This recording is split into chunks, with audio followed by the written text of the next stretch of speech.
ஒரு முக்கோணத்தை பார்த்தோம், பிதாவாகிய தேவன். ப்ளூ கலரில் பார்த்துருக்கோம், பிதாவாகிய தேவன். பிதா யார் அப்படின்னு பார்த்தோம் அப்படின்னா அவர் தேவனாக இருக்கிறார். ரெண்டாவதாக ஒரு முக்கோணத்தை பார்க்குறோம், குமாரன் யார் அப்படின்னு பார்த்தீங்கன்னா அவரும் தேவனாக இருக்கிறார். முன்னாடி என்ன பார்த்தோம், பிதா தேவனாக இருக்கிறார். இப்போ என்ன பார்த்துட்ருக்குறோம், குமாரன் இயேசு கிறிஸ்து தேவனாக இருக்கிறார்.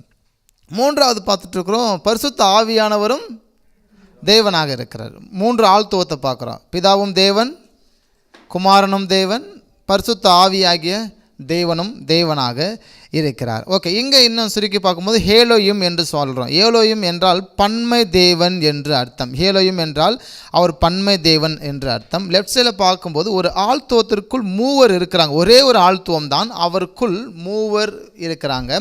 அது மட்டும் இல்லாமல் ஹேலோயும் என்றால் ஒரு பன்மையான வார்த்தை, பன்மை தேவன். பன்மை என்றால் ஒன்றுக்கும் மேற்பட்டோர் என்று அர்த்தம்.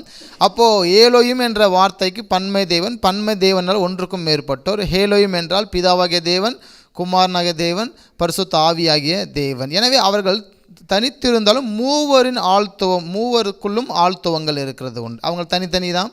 பிதாவாகிய தேவன் தனியாக இருக்கிறாரு, பரிசுத்த ஆவியாகிய தேவன் தனியாக இருக்கிறாரு, இயேசு கிறிஸ்து தனியாக இருந்தாலும் அவர்கள் செயல் தனித்தனியாக இருந்தாலும் 3 ஒன்றாக இருக்கிறாங்க. இப்படி வச்சுப்போம், மனிதர்களாக நாம் எல்லோருமே ஒரே நபர்கள் தான் இல்லைங்களா? வெளிலேருந்து பார்க்கும்போது நீங்கள் ஒருவர் தான், ஆனால் உங்களுக்குள்ளே என்னென்ன உண்டு, ஆழ்த்துவங்கள், ஆவி உண்டு, ஆத்மா உண்டு இல்லைங்களா? உங்களுக்குள்ள ஆவி இருக்குது, ஆத்மா இருக்குது, நீங்கள் சரீரமாகவும் இருக்கிறது உண்டு.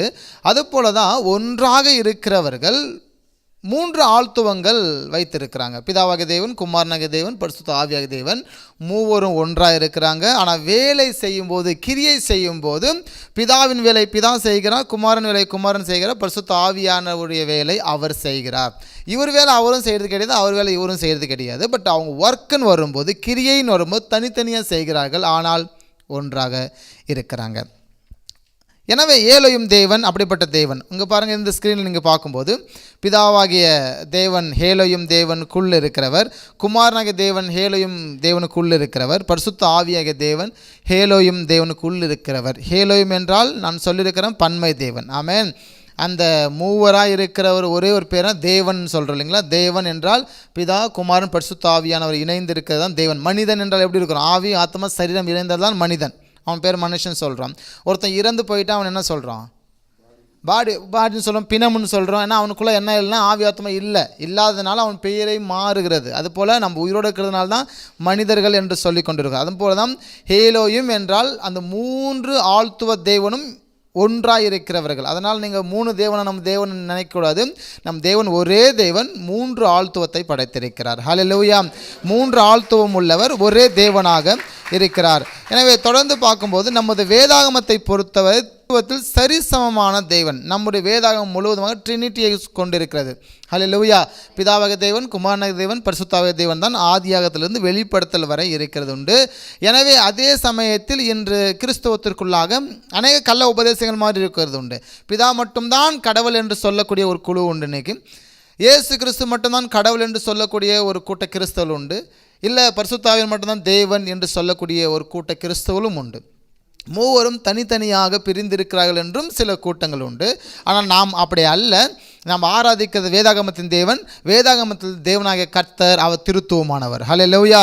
நம் தேவன் சமமானவர், அதே சமயத்தில் திருத்துவமான தேவனாக இருக்கிறார். பிதாவாகிய தேவன் குமாரரோடும் பரிசுத்த ஆவியானோடும் இணைக்கப்பட்டிருக்கிறார். கவனம் பாருங்கள், பிதாவாகிய தேவன் குமாரரோடும் பரிசுத்த ஆவியானோடும் இணைக்கப்பட்டிருக்கிறார். ரெண்டாவதாக பார்க்கும்போது குமாரனாகிய தேவன் பிதாவோடும் பரிசுத்த ஆவியானோடும் இணைக்கப்பட்டிருக்கிறார். மூன்றாவதாக பார்க்கும்போது பரிசுத்த ஆவியாகிய தேவன் பிதாவோடும் குமாரனோடும் இணைக்கப்பட்டிருக்கிறார்.